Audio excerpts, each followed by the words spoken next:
Welcome back everybody to Forza 5, and today we're taking a look at the 1997 Toyota Soarer 2.5 GT. There's a dash in between those two T's. So yeah, this is part of the third generation that was produced between 1991 and 2000. It only had minor changes over its 9-year lifespan which were made, and these were split into different series, and this is part of the third series, which was the third and final change that the car had, that was produced between 1996 and the year 2000. So yeah, it's a car that we've kind of had before in this game in the form of the Lexus SC300, as they do share most of the same bodywork and the same platform. They're both front engine and rear wheel drive, and at the front at the very least they do look pretty similar. But changes and differences are the likes of the Toyota Soarer badge, which you can see there is a like red, like flying dragon or flying lion or something like that. Not a logo I've seen before, but to be honest.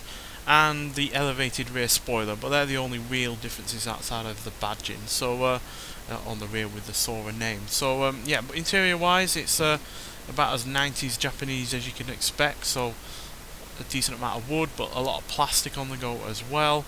And yeah, it's not my kind of interior in terms of the overall colour, but everything seems to be there that you'd expect for a car of the time. So you've got plenty of electric options. You've even got the one of the first ever GPS systems that was used on this car. You've also got a digital gauge, so digital RPM and digital speedometer. And yeah, but unfortunately the car, as you can see, is saddled with an automatic gearbox, and it's only a 4-speed. Unfortunately, could get a 5-speed manual, which is unfortunately we don't have with this car, which is a great shame, because yeah, this car could very well have been one of the best cars that we've ever had on a Forza festival playlist. But unfortunately, that automatic gearbox somewhat saddles it. But still, decent boot space. And the reason why that automatic gearbox is such a shame is because this has a wonderful engine which is exclusive to this Soarer. So you could get a 3-litre inline-6 with this car, or a 4-litre V8, which could also be optioned for the Lexus SC. The SC that has in this game has the 3-litre inline-6, but this has the exclusive 2.5-litre turbocharged inline-6, and despite being the smaller engine of the three, it is actually the more powerful at 276 horsepower and 279 pounds-feet of torque.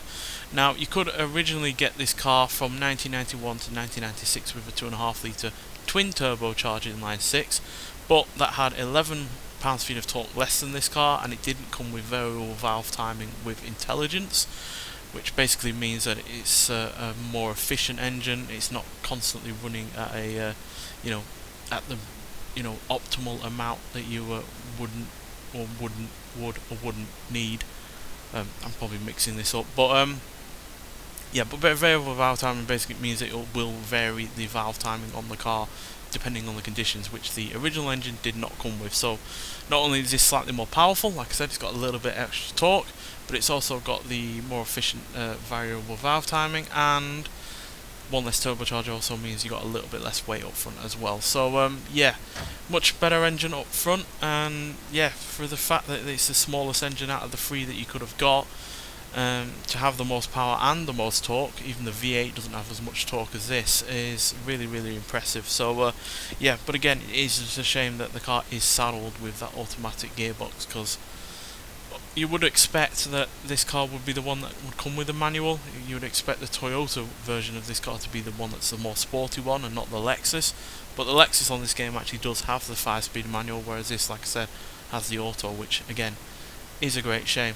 But on the whole, I do think this looks a little bit better than the Lexus one. There's just a few little neat touches, like the rear spoiler, that just adds to the overall shape of the car. It does make it look more sporty, even if the gearbox does not help in that regard. And yeah, it does have more power than that Lexus SC300 that we already have. It's got 51 extra horsepower and 69 extra pounds-feet of torque, I think it is. So yeah, substantially more powerful. Also weighs 99 pounds less at 3,461 pounds. So yeah, more power, more torque, less weight, ultimately means that this is the faster of the two cars.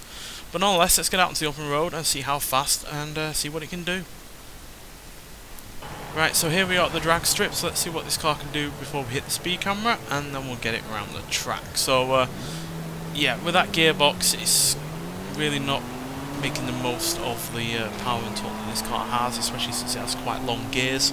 As you can see, we're nearly doing more than 80 miles an hour now in second, which, yeah, although it's by no means slowed the car right down, you could definitely imagine it being a lot quicker with the manual. But still, there's 113 miles an hour there, which is still pretty good. Again, for a car that is saddled with the inferior gearbox option.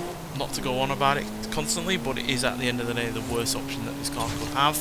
You can see why you'd have it if you wanted the car just to be, you know, a Grand Tourer, just an easy thing to drive. But when it comes to actually, you know, driving it as the sports car that it quite clearly is trying to be, yeah, it's not the best option for the car whatsoever. But thankfully it doesn't entirely spoil the driving experience, because this car is really well fun to drive, and yeah, packs a pretty good punch for a car of this weight, quite frankly, because yeah, it's by no means the lightest car in the world, but it doesn't really feel its weight at the end of the day. So we are in B class, unlike the SC300, which is in C class, although only just, and they are the stats. So overall, fairly decent. Speed, handling, acceleration are solid. Launch, again, could be better, but we are dealing with an auto, so that's why it's not as good as it could have been. And the braking is about what you expect from a car of this time. The braking is about the same as the SC300, but everything else is slightly better, if not also the same. So, yeah. Let's get to the track, see what it can do. So, yeah, overall, fairly impressed by this car. Even more so than the SC300. Granted, kind of would like a V8. I know it's technically the worst engine, or one of the worst engines to have in this car, but I would like a V8 version of one of these cars. We really would like the Lexus one to have the V8 at the end of the day. But nonetheless, let's see what this inline 6 version can do and hear what it sounds like, and then we'll talk about it some more.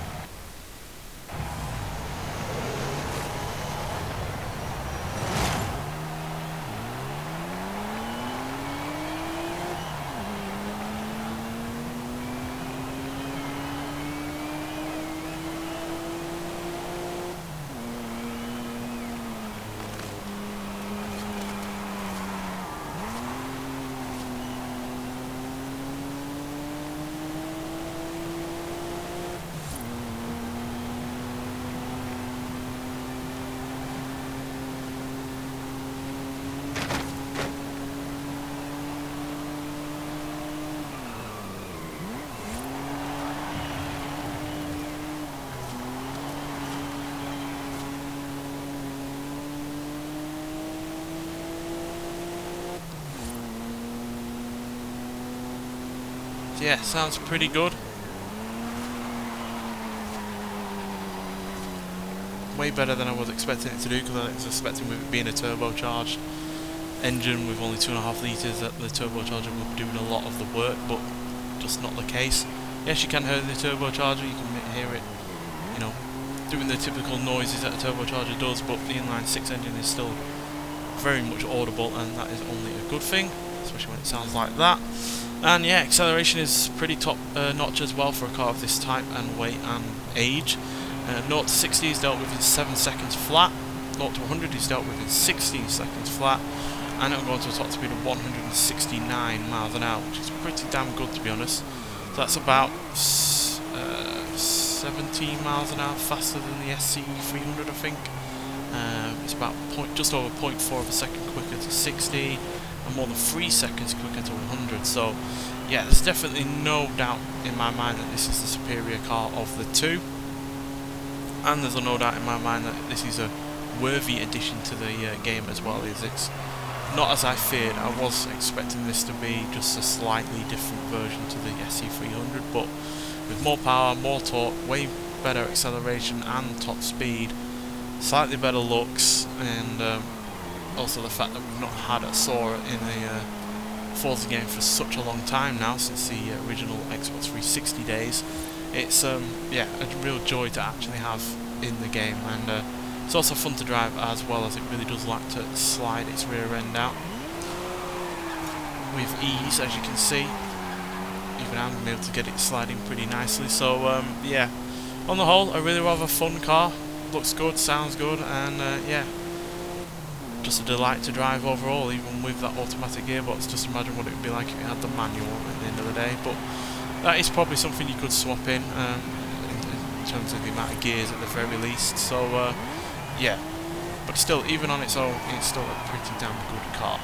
There are some bodywork options as well that you can choose for this car that I didn't get around to showing you, but I like to leave people to discover those kind of things themselves sometimes, especially when it's a car like this. So yeah, get out there and get this car if you haven't already. It's on the current festival playlist for only 20 points. It's well worth getting, and it's one of 4 cars that have been added to this game that haven't been added already.